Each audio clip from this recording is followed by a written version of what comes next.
Hi ಸ್ನೇಹಿತರೆ, welcome back to my channel. ಹೇಗಿದ್ದೀರಾ? ಚೆನ್ನಾಗಿದ್ದೀರಾ ಅಂತ ಭಾವಿಸ್ತೀನಿ. ನಾವು ಕೂಡ ಚೆನ್ನಾಗಿದ್ದೀವಿ. ಬನ್ನಿ ಬೀಟ್ರೂಟ್ ಪಲ್ಯ ಈಸಿಯಾಗಿ ಸಿಂಪಲಾಗಿ ಮಾಡೋದು ಹೇಗೆ ಅಂತ ತೋರಿಸ್ತೀನಿ. ನಾನು ಇಲ್ಲಿ 2 ಬೀಟ್ರೂಟು ತುರಿದ್ಬಿಟ್ಟು ತಗೊಂಡಿದ್ದೀನಿ. ನೀವು ಬೇಕಂದರೆ ಕಟ್ ಮಾಡಿಬಿಟ್ಟು ತಗೋಬೋದು ಬೀಟ್ರೂಟು. ನಾನು ಇಲ್ಲಿ ಈರುಳ್ಳಿನ ಬಳಸ್ತಾ ಇದ್ದೀನಿ. ಒಂದು ಈರುಳ್ಳಿ, ಕೊತ್ತಂಬರಿ ಸ್ವಲ್ಪ, ಟೊಮಾಟೊ ಮತ್ತು ಕರಿಬೇವು ಬಳಸ್ತಾ ಇದ್ದೀನಿ. ನಾನು ಇದಕ್ಕೆ ಹಸಿಮೆಣಸಿಕಾಯಿ ಬಳಸ್ತಾ ಇಲ್ಲ ಸ್ನೇಹಿತರೆ. ಬನ್ನಿ ಇವಾಗ ಒಗ್ಗರಣೆಗೆ ಹಾಕೊಳ್ಳೋಣ. ಎಣ್ಣೆ ಬಿಸಿ ಆಗ್ತಾ ಇದೆ. ಎಣ್ಣೆ ಬಿಸಿ ಆದಮೇಲೆ ನಾನು ಸ್ವಲ್ಪ ಕರಿಬೇವನ್ನ ಹಾಕ್ಕೊತಾ ಇದ್ದೀನಿ. ನೋಡಿ, ಬೆಳ್ಳುಳ್ಳಿನೂ ಬಳಸಿಲ್ಲ ಸ್ನೇಹಿತರೆ ನಾನು ಇಲ್ಲಿ. ಆಮೇಲೆ ಕರಿಬೇವು ಹಾಕಿದ್ಮೇಲೆ ಈರುಳ್ಳಿನ ಹಾಕ್ಕೊತಾ ಇದ್ದೀನಿ. ನೋಡಿ, ಈರುಳ್ಳಿ ಹಾಕ್ಕೊಂಡು ಸ್ವಲ್ಪ ಬ್ರೌನ್ ಕಲರ್ ಬರೋವರೆಗೂ ಈರುಳ್ಳಿನ ಫ್ರೈನ ಮಾಡ್ಕೋಬೇಕಾಗುತ್ತೆ ಸ್ನೇಹಿತರೆ. ನೋಡಿ, ಈ ಥರ ಬ್ರೌನ್ ಕಲರ್ ಬರೋವರೆಗೂ ಈ ಥರ ಸ್ಪೂನಿಂದ ಫ್ರೈನ ಚೆನ್ನಾಗಿ ಮಾಡ್ಕೋಬೇಕು. ನೋಡಿ, ಈ ಥರ ಫ್ರೈ ಆದರೆ ನಮಗೆ ಟೇಸ್ಟು ಚೆನ್ನಾಗಿರುತ್ತೆ. ಹಾಗಾಗಿಬಿಟ್ಟು ಮತ್ತೆ ಕಟ್ ಮಾಡಿರುವಂಥ ಒಂದು ಟೊಮಾಟೋನ ಹಾಕ್ಕೊತಾ ಇದ್ದೀನಿ. ಟೊಮಾಟೊ ಹಾಕಿಬಿಟ್ಟು ಟೊಮಾಟೋನ ಸ್ವಲ್ಪ ಚೆನ್ನಾಗಿ ಫ್ರೈನ ಮಾಡ್ಕೋಬೇಕು. ಎಣ್ಣೆಯಲ್ಲಿ ಫ್ರೈ ಮಾಡೋದ್ರಿಂದ ಟೊಮಾಟೊ ಸಾಫ್ಟಾಗಿ ಆಗುತ್ತೆ. ಹಾಗಾಗಿಬಿಟ್ಟು ಸ್ವಲ್ಪ ನಾನು ಅದಕ್ಕೆ ಉಪ್ಪನ್ನು ಬಳಸ್ತಾ ಇದ್ದೀನಿ. 1 ಸ್ಪೂನ್ ಉಪ್ಪನ್ನು ಹಾಕ್ಕೊಂಡಿದ್ದೀನಿ ಸ್ನೇಹಿತರೆ ನಾನು, 1/4 ಸ್ಪೂನು.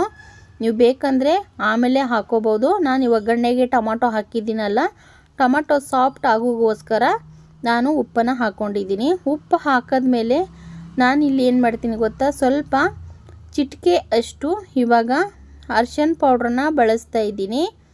ಸ್ವಲ್ಪ ನೋಡಿ, ಅರಿಶಿನ ಪೌಡ್ರನ್ನ ಹಾಕ್ಕೊತಾ ಇದ್ದೀನಿ.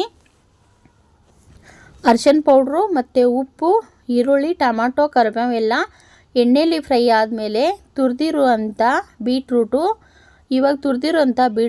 ಹಾಕೋತಾ ಇದ್ದೀನಿ. ನೋಡಿ, ತುಂಬ ಚೆನ್ನಾಗಿರುತ್ತೆ ಸ್ನೇಹಿತರೆ ಈ ಪಲ್ಯ. ನಾವು ಜೋಳದ ರೊಟ್ಟಿ ಜೊತೆ ತಿನ್ಬೋದು, ಚಪಾತಿ, ದೋಸೆ ಜೊತೆ ತುಂಬ ಚೆನ್ನಾಗಿರುತ್ತೆ. ಚಪಾತಿ ಮಾಡ್ತಾಯಿದ್ದೀನಿ ನಾನು, ಅದಕ್ಕೆ ಈ ಬೀಟ್ರೂಟ್ ಪಲ್ಯನ ಮಾಡ್ತಾಯಿದ್ದೀನಿ. ಇವಾಗ ತುರಿದಿರುವಂಥ ಬೀಟ್ರೂಟ್ ಹಾಕಿದ್ಮೇಲೆ ಸ್ವಲ್ಪ ಚೆನ್ನಾಗಿ ಮಿಕ್ಸನ್ನು ಮಾಡ್ಕೋಬೇಕು. ನೋಡಿ, ಈ ಥರ ಮಿಕ್ಸನ್ನು ಮಾಡ್ಕೋಬೇಕು. ಯಾಕಂದರೆ ಉಪ್ಪು, ಅರಿಶಿನ ಪೌಡ್ರೆಲ್ಲ ಹಾಕಿದ್ದೇವಲ್ವ, ಅದಕ್ಕೆ ಮಿಕ್ಸನ್ನು ಮಾಡ್ಕೋಬೇಕಾಗುತ್ತೆ. ನಾನಿನ್ನು ಖಾರದ ಪೌಡ್ರ್ ಹಾಕಿಲ್ಲ ಸ್ನೇಹಿತರೆ. ಎಣ್ಣೆಯಲ್ಲಿ ಸ್ವಲ್ಪ ಅರಿಶಿನ ಉಪ್ಪು ಜೊತೆ ಫ್ರೈ ಮಾಡಿದರೆ ಟೇಸ್ಟು ಸಿಹಿ ಬರಲ್ಲ, ಅದಕ್ಕೋಸ್ಕರ ಫ್ರೈನ ಮಾಡ್ತಾಯಿದ್ದೀನಿ. ಈರುಳ್ಳಿ ಸ್ವಲ್ಪನೇ ಹಾಕೋಬೇಕು ಸ್ನೇಹಿತರೆ. ಜಾಸ್ತಿ ಈರುಳ್ಳಿ ಹಾಕಿದರೆ ಸಿಹಿ ಬಂದುಬಿಡುತ್ತೆ. ಅದಕ್ಕೆ ನೋಡಿ, ನಾನು ಇವಾಗ ಮಸಾಲೆ ಖಾರದ ಪೌಡ್ರನ್ನ ಹಾಕ್ಕೊತಾ ಇದ್ದೀನಿ. ಉತ್ತರ ಕರ್ನಾಟಕದ ಮಸಾಲೆ ಖಾರದ ಪೌಡ್ರ್ 1.5 ಸ್ಪೂನಷ್ಟು ಹಾಕ್ಕೊಂಡಿದ್ದೀನಿ. ಖಾರದ ಪೌಡ್ರ್ ಹಾಕಿಬಿಟ್ಟು ಈ ಥರ ಚೆನ್ನಾಗಿ ಮಿಕ್ಸನ್ನು ಮಾಡ್ಕೋಬೇಕು. ನೋಡಿ, ಈ ಥರ ಚೆನ್ನಾಗಿ ಮಿಕ್ಸನ್ನು ಮಾಡ್ಕೊತಾ ಇದ್ದೀನಿ. ಉಪ್ಪು, ಖಾರ, ಅರಿಶಿನ, ಈರುಳ್ಳಿ, ಟೊಮಾಟೊ, ಕರಿಬೇವು ಅಷ್ಟೇ. ನೀವು ಬೇಕಂದರೆ ಕಾಯಿ ತುರಿನ ಹಾಕೋಬಹುದು ಸ್ನೇಹಿತರೆ. ನಾನಿಲ್ಲಿ ಸ್ವಲ್ಪ ಟೀ ಕುಡಿಯೋ ಲೋಟ ಅಷ್ಟು ನೀರನ್ನು ಹಾಕ್ಕೊತಾ ಇದ್ದೀನಿ. ಅಂದರೆ ಜಾಸ್ತಿ ನೀರು ಹಾಕ್ಕೊಂಡಿಲ್ಲ. ಅದರಲ್ಲಿ ನೀರಿನ ಅಂಶ ಇರುತ್ತಲ್ವ, ಸ್ವಲ್ಪ ತಳ ಹತ್ತಬಾರ್ದಲ್ವ, ಅದಕ್ಕೋಸ್ಕರ 1 ಟೀ ಕುಡಿಯೋ ಲೋಟ ಅಷ್ಟು ನೀರನ್ನು ಹಾಕ್ಕೊಂಡಿದ್ದೀನಿ. ಇವಾಗ ಇದಕ್ಕೇನು ಮಾಡಬೇಕು ಗೊತ್ತಾ, ಚೆನ್ನಾಗಿ ಬೇಯಿಸ್ಕೋಬೇಕು. ಅಂದರೆ ಪ್ಲೇಟನ್ನು ಮುಚ್ಚಿ ಬೇಯಿಸ್ಕೋಬೇಕು. ಅದಕ್ಕಿಂತ ಮುಂಚೆ ನಾನು ಸ್ವಲ್ಪ ಕೊತ್ತಂಬರಿ ಸೊಪ್ಪನ್ನು ಕಟ್ ಮಾಡಿಬಿಟ್ಟು ಕೊತ್ತಂಬರಿ ಸೊಪ್ಪನ್ನು ಹಾಕ್ಕೊತಾ ಇದ್ದೀನಿ. ನೋಡಿ, ಕೊತ್ತಂಬರಿ ಸೊಪ್ಪು ಹಾಕಿಬಿಟ್ಟು ಮಿಕ್ಸನ್ನು ಮಾಡ್ಕೋಬೇಕಾಗುತ್ತೆ.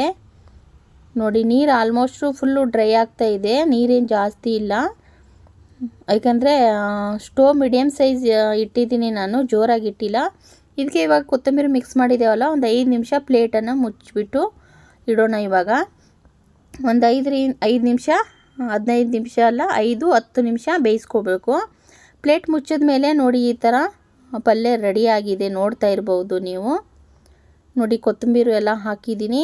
ಚಪಾತಿ ಜೊತೆತು ತುಂಬ ಸೂಪರಾಗಿರುತ್ತೆ ಸ್ನೇಹಿತರೆ. ನಾನು ಸ್ವಲ್ಪ ಖಾರದ ಪೌಡ್ರ್ ಜಾಸ್ತಿ ಹಾಕ್ಕೊತೀನಿ. ಇದಕ್ಕೆ ಖಾರವಾಗಿ ಇರಬೇಕು. ಬೀಟ್ರೂಟು ಸ್ವಲ್ಪ ಸ್ವೀಟ್ ಬರುತ್ತಲ್ಲ, ಹಾಗಾಗಿಬಿಟ್ಟು ನಾನು ಖಾರ ಬರೋ ಥರ ಸ್ವಲ್ಪ ಖಾರದ ಪೌಡ್ರ್ ಜಾಸ್ತಿ ಹಾಕಿಬಿಟ್ಟು ನಾನು ಪಲ್ಯನ ಮಾಡ್ಕೊತೀನಿ. ನೋಡಿ ಸ್ನೇಹಿತರೆ, ಚಪಾತಿ, ದೋಸೆಗೆ ಈ ಥರ ಬೀಟ್ರೂಟ್ ಪಲ್ಯ ನೀವು ಒಂದು ಸತಿ ಟ್ರೈ ಮಾಡಿ ಅಂತ ಕೇಳ್ಕೊತೀನಿ. ಮತ್ತೆ ನೆಕ್ಸ್ಟ್ ವಿಡಿಯೋದಲ್ಲಿ ಸಿಗ್ತೀನಿ. ಎಲ್ಲರಿಗೂ ತುಂಬು ಹೃದಯದ ಧನ್ಯವಾದಗಳು ಸ್ನೇಹಿತರೆ.